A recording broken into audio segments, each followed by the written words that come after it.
Well, that was a joyous experience to watch as the Minnesota Wild fall 4-1 to the Tampa Bay Lightning. Fourth straight loss. And if your goal scorer is Zach Bogosian and that's it, you're probably not going to have a good time. But we are going to have a good time here tonight by talking about pretty much anything else other than what happened against the Lightning. So join us, won't you, as we fire up tonight's Locked On Wild POSTCAST.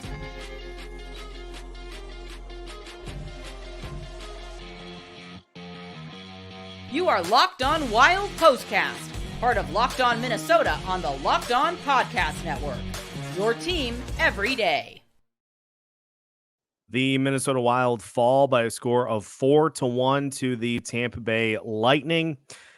And that is now 4 straight losses. And honestly, if you expected much different than what we saw tonight, I certainly didn't. With as many players out of the lineup as the Minnesota Wild currently have, it is just this is not a roster that's going to win a lot of games going forward here. And it was a Tampa Bay Lightning game. Tampa Bay Lightning team didn't really have to do much to come away with the win here in this one today. But hey, let's look at the things that were accomplished.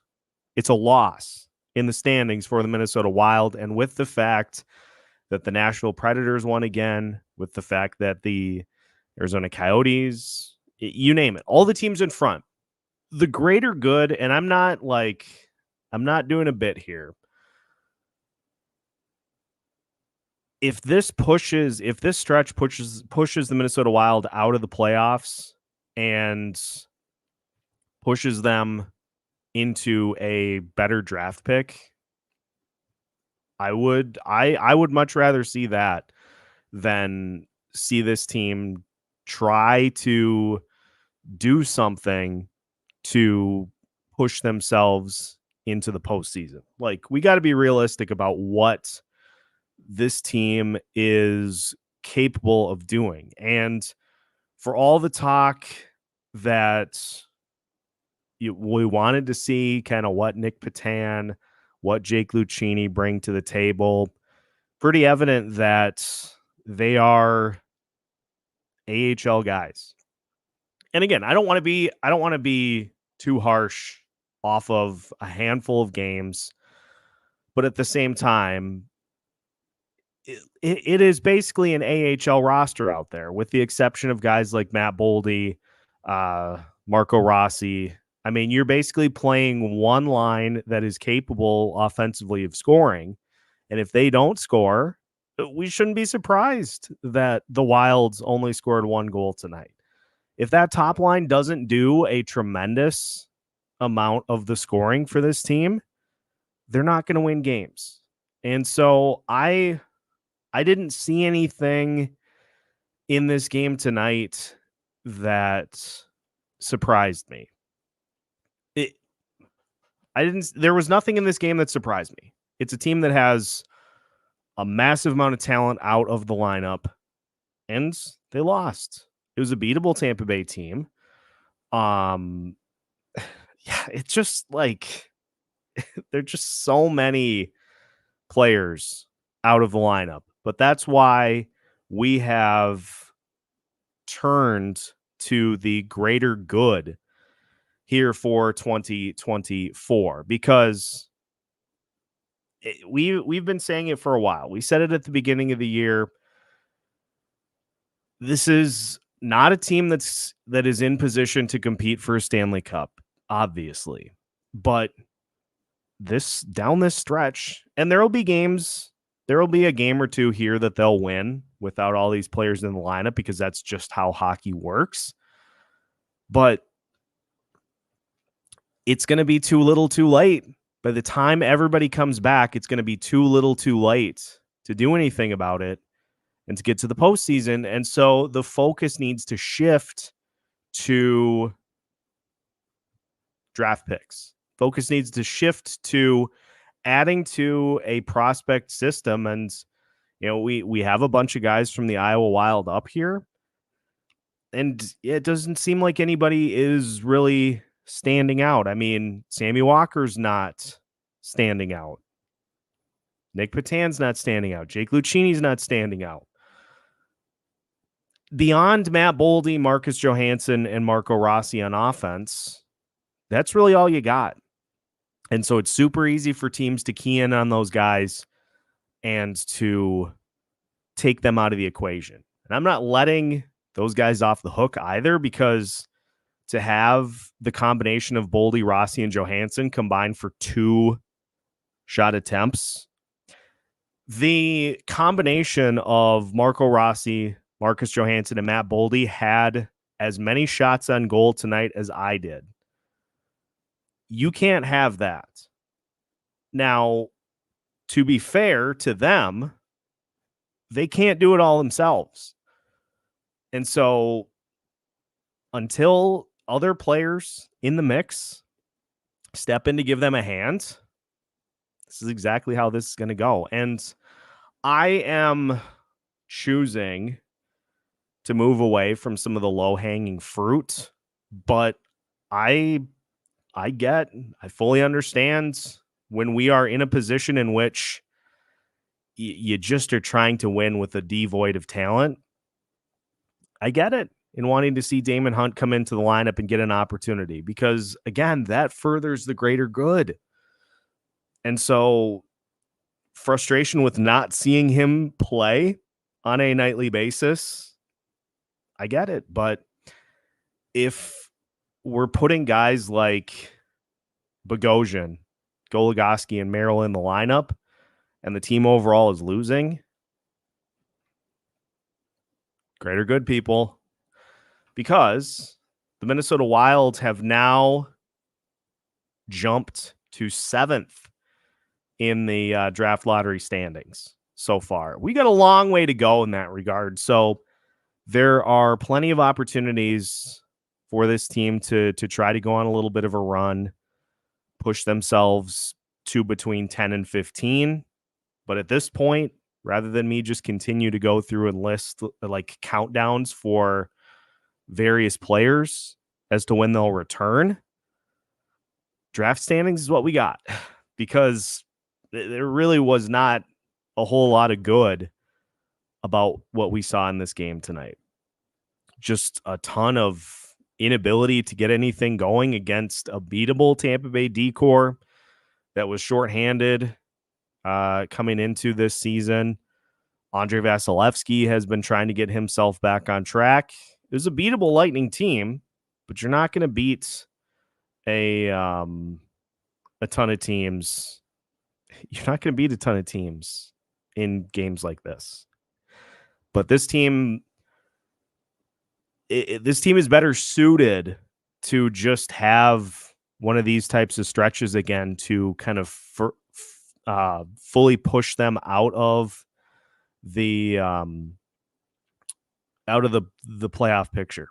If that ends up happening to where it's definitive that they can't get back in, soft tank is the way to go. And so there are a lot of comments to get to here tonight. You know, Marc-Andre Fleury battled his tail off as he has every game that this team has been shorthanded.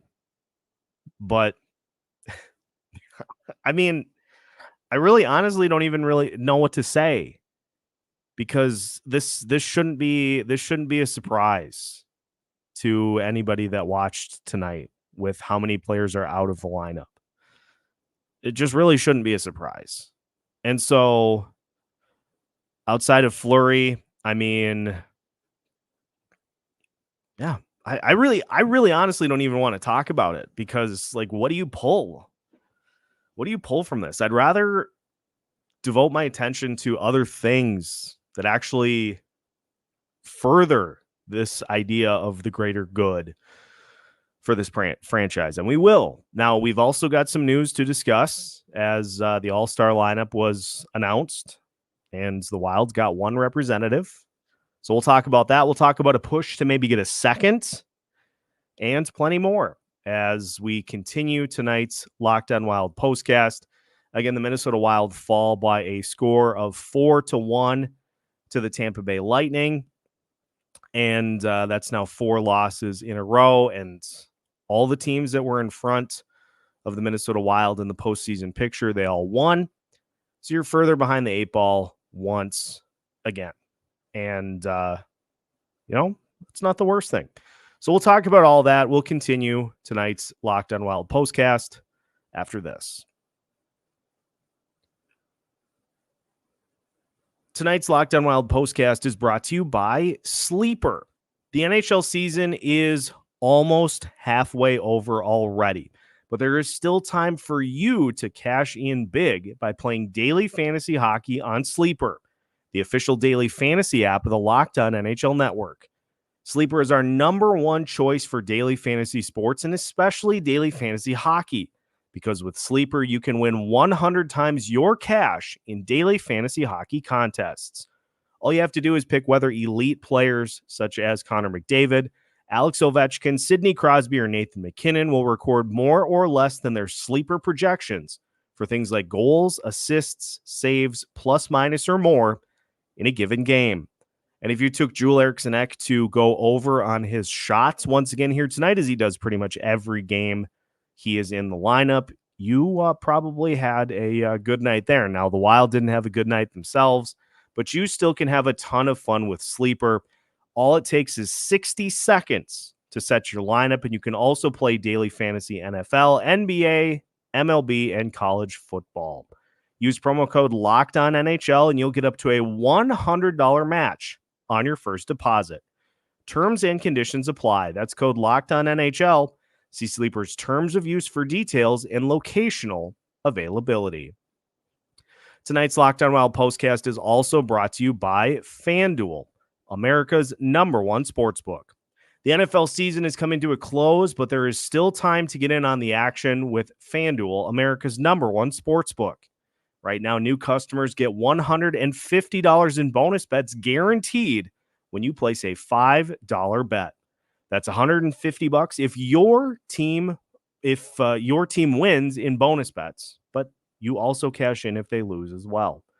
The app is incredibly easy to use, and there are so many different ways to bet, such as live same-game parlays. If you are one of those that likes the second half over, FanDuel's here for you. You can also make bets in the new Explore tab. You can put together an unbeatable parlay in the Parlay Hub, plus plenty more. So if you feel like the Minnesota Vikings are going to come up short against the Detroit Lions, throw $5 on Detroit, and you will get $150 in bonus bets to get your FanDuel started. Visit FanDuel.com/lockedon and make your first bet a layup. FanDuel, official partner of the NFL. Minnesota Wild lose by a score of 4-1 to the Tampa Bay Lightning, a game that honestly I was not surprised by hardly at all. Now the I'm going to start with Kurt as we get to everybody's comments. What a joke of a game. Worst effort I've seen in 20 years of watching this pretender. Squirts would have played better than this rolling circus clown show. It's funny because, I mean, it just underscores the lack of talent that is currently in this lineup. And you go up against a team in the Tampa Bay Lightning that is not playing super good this year, but I think it just underscores the fact that you have basically 3 lines of bottom 6 guys filling your lineup. And with the exception of, as I mentioned, with the exception of Joel Eriksson Ek, Matt Boldy, Marco Rossi, you don't really have a ton of top-level offensive guys. I mean, if you wanted to put Marcus Johansson in that category, but beyond that, I mean, you've got guys like Pat Maroon, you've got guys like Freddie Gaudreau, Brandon Duhaime, who are all like physical bottom 6 guys, but you're asking some of those guys to play second-line minutes, and it's just not something that's going to lead to being able to keep up against some of these teams. And as we go, it's only going to become more and more underscored. Dallas, home and home next week. Philadelphia Flyers, Arizona Coyotes. I mean, I'm going to just get everybody ready for this on Saturday. Because remember what happened against the Columbus Blue Jackets the last time the Minnesota Wild played them, how fast they looked. I know the Wild are playing with a more of a speed mentality right now, but don't be surprised if you get a similar result, because it's a young Columbus team that has some speed players in the lineup. And it is a Wild roster that just is devoid of a lot of skill right now. And so I wouldn't get my hopes up really much at all at this point until some of these players get back into the lineup. And I wanted to read, because I had said that I was going to do this in today's episode, and I clearly lied because I completely forgot to do it. But Bill Guerin gave a timetable on where everybody is at. Let's just get this out of the way so that then I can go back to talking about things that are fun and happy. Jared Spurgeon re-aggravated his lower body injury and is getting treatment for it. Matt Zuccarello continues to skate. He could return before the Tampa trip. Marcus Foligno's day-to-day. Kaprizov and Gustafsson are progressing well. Kaprizov is ahead of Gustafsson and is responding well to treatment. Jonas Brodin skated for the first time before today's game. A lot of people are still a ways off. And so as players come back in, it will look closer to a competent lineup. But until they do, it won't. So it's going to be a little bit on the painful side to watch this team until other players come back into the lineup. Amanda, I think it might be time to embrace the suck, not to get anyone else hurt, play to the level of what you can, and just try to keep Flower from having hard things to save. And, this was an interesting point too, is because I thought, especially early on in the game, the Wild did a really good job of getting bodies in front of Fleury. Jake Middleton, Zach Bogosian, they did a good job of kind of walling things off from Fleury, but then they kind of went away from it. And the Lightning were able to attack from further away from the net. They were able to get a couple of wraparound goals. Something called Darren Radish scored twice, and they lost. So, honestly, so for my own sanity, is we're probably going to, at least until this lineup gets semi-full again, try to come up with different things to talk about after games, because this isn't going to change. We'll go back to Kurt once again. Good news is now I don't have to waste my free tickets to see the Iowa Wild play, since they were all here stinking it up tonight. And honestly, we are not to the point yet that the names like Murat Hustendinov, Liam Ugrin, Danil Yurov, we're not to the point that those guys are in the lineup as of yet. And so the prospects of the future for this Wild team have not gotten into the system yet, or have not, elevated. I mean, we haven't seen, until we start to see the players named Jesper Wallstedt, Carson Lambos, until we start to see some of those players get up to the NHL level, and if those guys start to not live up to the hype, that's when we can start to get concerned. Because guys like Nick Patan, guys like Jake Lucchini, they're AHL guys. So they're not like your top prospects. And Sammy Walker was, I believe, and please correct me if I'm wrong, Sammy Walker was an undrafted signing, I believe. So it's not like he was considered a prospect in this Minnesota Wild system either. He was signed as an AHL guy.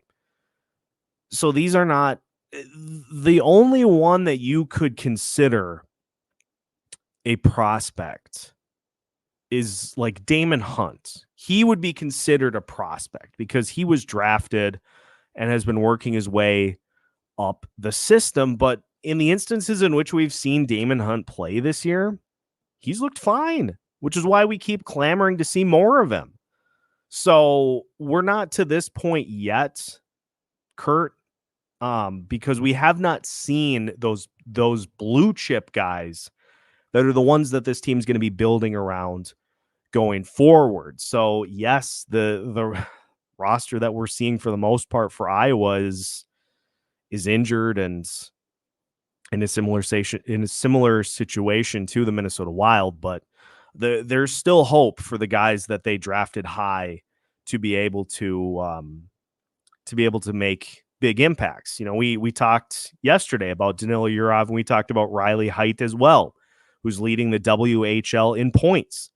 Those guys still have a ton of upside for this team, and as they work their way through the system, work their way up into the lineup, those are the guys then that we can be excited about.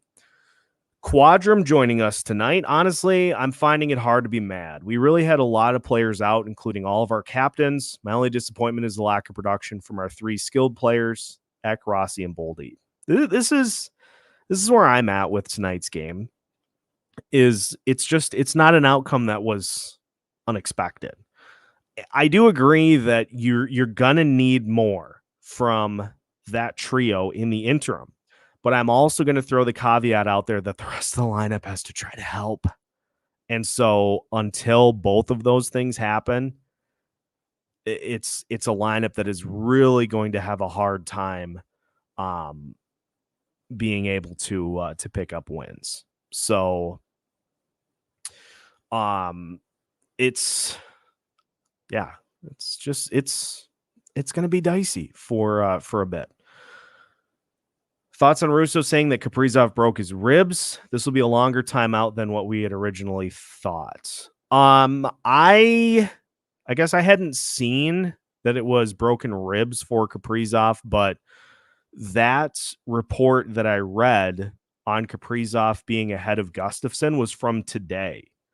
So if it is, and Kaprizov is responding well to treatment and is progressing well, I'm gonna keep going with that optimism, but it wouldn't surprise me. And if I see any Jets fans in here, I'm going to give them the boots because again, I still am going to believe the fact that Brendan Dillon tried to feel the first time, tried to feel around the first time for the spot to hit Kaprizov, and then went in the second time to try to do the damage. And so if it is broken ribs, obviously it's got to fully heal before he comes back in, which I don't know what that means for his status for the All-Star game, which is funny too, because there are a lot of people nationally who are saying it's a joke that Kaprizov got selected as an All-Star. We have to keep in mind that the All-Star rosters are selected based off of needs. Like you get one All-Star per team, and it is largely dependent on what the team views as a need. And so my honest assessment would have been I'd probably go Joel Eriksson Ek. But you look at some of the centers for the Western Conference that ended up getting selected, and I'm not mad that they got in over Joel Eriksson Ek. And so I get it. From an all-star perspective, Kaprizov has the skill and the speed and the flash and the type of thing that you want in an all-star player. The NHL All-Star Game, folks, is like the Pro Bowl. It's not a legitimate accomplishment. It's a popularity contest. Now, what I will say is the fact that Brock Faber is in the running for one of the additional players to be selected to go to the game. If you think I'm going to vote any less than 10,000 times to ensure that he goes, you're crazy. I will be leading the campaign to get Brock Faber to the All-Star game because he deserves it. His play at the beginning of this season has been nothing short of spectacular in his first year in the NHL. And so he deserves to be rewarded for that. And so we're going to be including links in every episode from now until the All-Star voting is done, so that all you have to do is click and vote, much like the Sports Podcast Awards. All you have to do is click and vote.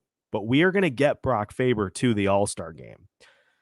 If it is the last thing, if it's the most major accomplishment that I do as host of this show, it will be to get Brock Faber to the All-Star game. So that was another piece of news that was handed down here today. Let's go to the City Life project. The season is done, but a lot of good can come out of it if the GM makes good decisions and focusing on next year and the future.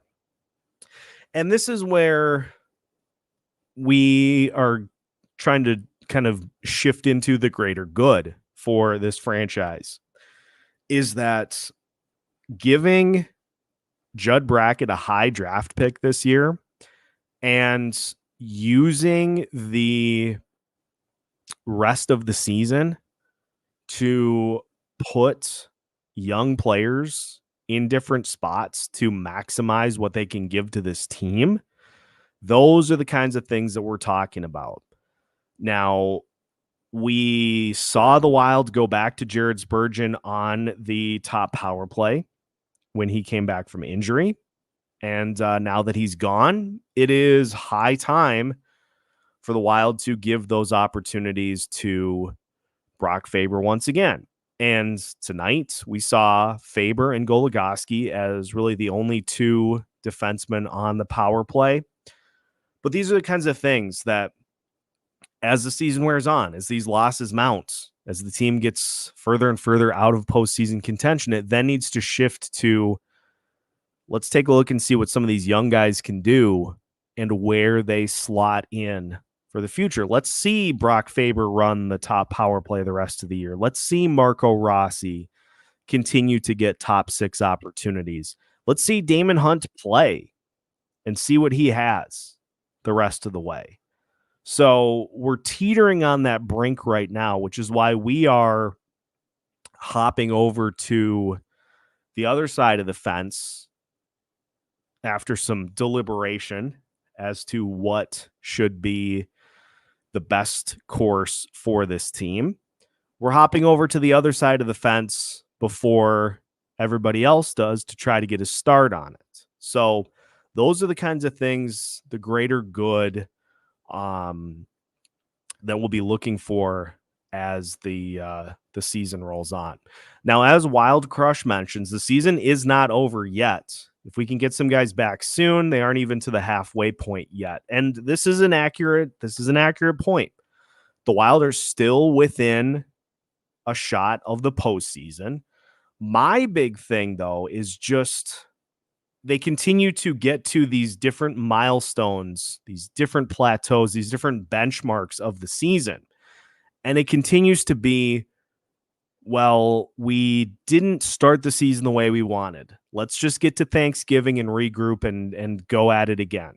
They started off hot in December, but now they finished the end of 2023 and said, well, we just need to get to the end of the year and kind of regroup and rebuild. And now the next benchmark is, well, we just have to get to the All-Star break and kind of see where we're at. Like, after the All-Star break, the only other one left is the trade deadline. And if you continue to just kind of push the can down the road, at some point you are going to run out of time. And it's going to be too much, too insurmountable of a hill for this team to climb. Now, I was excited about the fact that Brandon Duhaime had 14 minutes here tonight, was elevated into the top three, or the third line, top three. I was largely in favor of that because we've been pretty we have been pretty on the campaign to try to get him more playing time, and it seems like every time he does, he responds to it. But that's because, by and large, one of Duhaime's biggest assets is his work ethic and his motor and the speed that he brings. And so if he can show a little bit of a scoring touch and be one of those guys that helps out a little bit and contributes here and there, that's going to go a long way towards helping Boldy, Eck, and Rossi from just having to do every bit of it themselves. Let's continue to look through the comments here. Amanda with another good one. What if we focus on 100% injury-free versus players coming back at the earliest option to prevent re-injury? This is a very valid topic to discuss, because it seems like this is just like this is a byproduct of we have to get to the postseason this year. Jared Spurgeon just did it, where you kind of rushed him back and he re-aggravated his injury. Now, it was never publicly said whether he was rushed back, but do the math.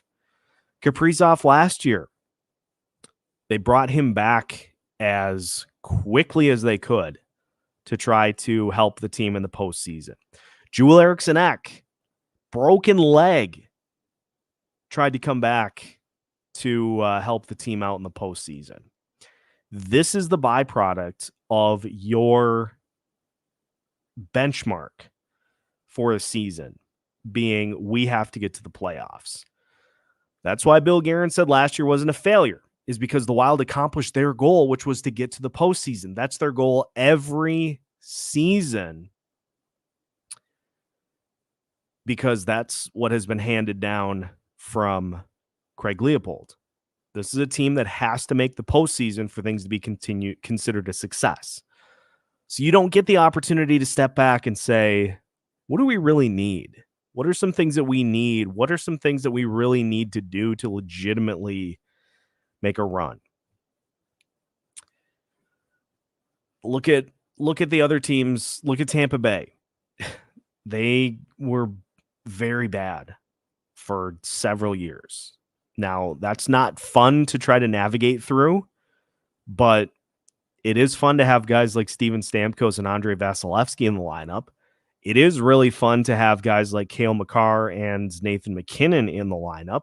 It's fun to have guys like Connor McDavid in the lineup. And I know it's not an end-all be-all, because the Edmonton Oilers haven't won squat with McDavid and Leon Draisaitl. So it does not, like, the formula isn't you have to tank. You have to be like number one overall pick bad.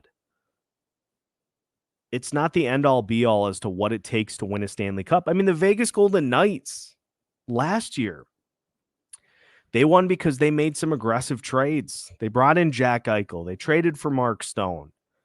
So there are multiple ways to do it, but if getting to the postseason is your simple benchmark for success, you're not going to win a Stanley Cup. And I think all of us in here would much rather that this team do what is required, which is aggressive trading or committing to stepping back and getting a generational talent to come in and to build around, and to do so aggressively. That's what it takes. So what is, I think, at this point best suited for this team is to admit that this isn't working and to use the rest of this year as an opportunity to evaluate what is going to be in your mix going forward. We talked about the Heinz core, the players that you are building around as part of your group for next year and beyond. Brock Faber, Marco Rossi, Joel Eriksson Ek, Matt Boldy, Kirill Kaprizov. Start with those 5 guys and see who else fits and who doesn't around that mix. Take the rest of the year to see who is in, who is out, and make some moves. It won't happen because the no move clauses, the no trade clauses on pretty much everyone on this roster. It's going to be mostly the same roster heading into next year, with a couple of exceptions, probably in the bottom 6.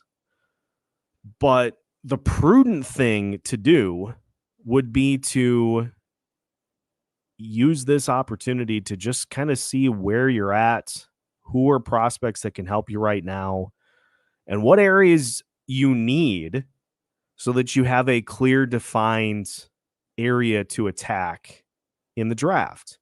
Let's say you get a top 10 pick. Let's say you get somewhere around 8 or 7. What are you going to draft? Or are you just going to pick somebody that has grit and physicality? Are you going to go get somebody with legit speed and legit skill? It would sure be nice to know heading into the draft as opposed to just,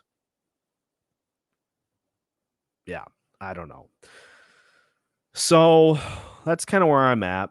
And again, for the greater good, for my blood pressure, we're just going to continue to kind of critically assess where everything is at. Now, I'm going to have a better opportunity to pay much more attention on Saturday in the game against Columbus. So we'll probably have, again, some more players to keep an eye on and just some things to keep an eye on as well. But honestly, I wouldn't raise my expectations too much from what we saw tonight.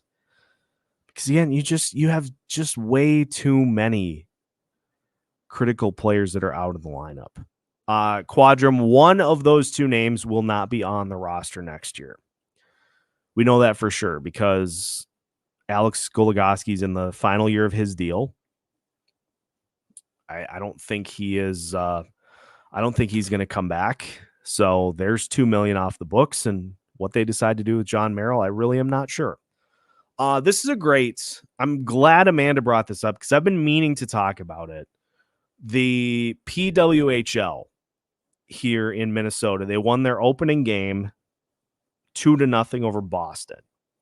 They play at the X on Saturday at 2:30. If you want to see, and I'll be trying to keep an eye on this too, if you want to go see the PWHL as they get themselves up and running this season, head to the X, and you'll have a chance to see the ladies in action. It was okay. Thank you, Amanda, for clarifying that, because I was following along. It was 2-0 for a while, but then I don't recall what pulled me away from watching, but a 3-2 win over Boston, their first win of the season. So if you want to see them in action on Saturday at the X, please go do so. I will handle watching the nail biter for the Wild and Columbus, and you can go enjoy some actual watchable hockey at the Xcel Energy Center. And yes, for those that missed it, as Wild Crush notes, the World Juniors are coming to Minnesota in 2026 at the X and at Mariucci Arena. We're hoping, Locked On Wild is hoping to be able to cover that in person. So we'll keep you posted there, because that would be an opportunity for some great content. So stay tuned in that regard. And Amanda noting as well, tickets for the PWHL are like $26. And the ladies are very close to breaking the attendance record. So you can go be part of that on Saturday, and we'll take care of watching the Wild for you against the Columbus Blue Jackets. But that's going to do it. Again, as many people can probably hear and see, I have I'm under the weather again. This is now the second time in the last month this has happened. I hate it, but it's probably a sign that I'm pushing a little too hard. But I'm going to continue to push too hard because this is too good of an audience to this is too good of an audience for me to take a step back. If the Wild aren't going to take a step back, I sure as hell am not going to. So I'm just going to take the opportunity to get some rest, gear up for Saturday's game, and we'll continue to keep you covered with all things Minnesota Wild as we continue to move through what has been just a journey of a season. So appreciate everybody listening. Make sure to vote for Brock Faber for the All-Star game. Make sure to vote for us for the Sports Podcast Awards top podcast in the hockey category of 2024. You can find all the links in the description. And beyond that, we'll be back with you again tomorrow. Thank you for being the best listeners in the business. We are Locked On Wild, the people's podcast by fans for fans. And so signing off for the night. Enjoy the rest of your nights, and make sure to give us a like on this video before you sign off here for today. Also, make sure to subscribe on YouTube if you haven't already. You can find new episodes every Monday through Friday as part of the Locked On Podcast Network.